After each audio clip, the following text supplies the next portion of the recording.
অন্তকালে চ মামেব স্মরণুগ্বা কলেবরম ইয় প্রাতি সমদ্ভবং ইয়াতি নাত্রস্ত সংশয়।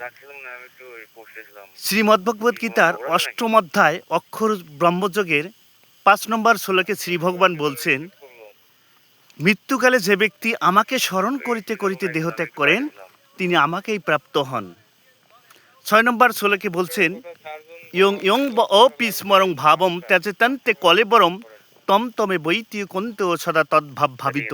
এবং মৃত্যুকালে যে ব্যক্তি যে ভাব নিয়ে দেহত্যাগ করেন তিনি সেইভাবেই প্রাপ্ত হন। এখন আমরা কখন মারা যাব, যেমন এই যে আমি এখন এই রকম অনেক কয়টা পাহাড় পাড়ি দেবো হেঁটে হেঁটে, আমার সাথে থাকবে লাঠি, এই লাঠি নিয়ে আমরা এই পাহাড়ে উঠবো আবার নামবো, এই ধরনের বিভিন্ন বাধা অতিক্রম করব। কিন্তু আমি তো জানি না যে আমি কখন মারা যাব, কখন আমার এই দেহ থেকে আমার প্রাণ শক্তি হারিয়ে যাবে।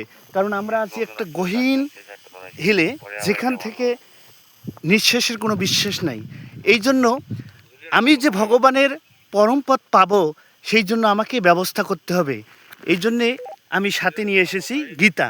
কারণ 7 নম্বর শ্লোকে বলছেন, তস্মাৎ সর্বেষু কালেষু মা মনুস্মর যথস্য মই অর্পিত মনোবুদ্ধি মাম এব এসছি অসংশয়ম। তাই তুমি সর্বসময় সর্বকালে আমার শরণ নাও, কারণ আমি জানি না কখন মারা যাব। এই জন্য যে কোনো সময় যে কোনো দুর্ঘটনা ঘটতে পারে। দেখতে পাচ্ছেন যে ওই দূরে আমাদের কিছু লোক উঠতেছে লাঠি নিয়ে, আমিও যাব। তো আমার সাথে সবসময় শ্রী ভগবদ্ গীতা থাকে। হরে কৃষ্ণ, জয় গীতা। হরে কৃষ্ণ কৃষ্ণ কৃষ্ণ হরে হরে, হরে রাম রাম রাম হরে হরে।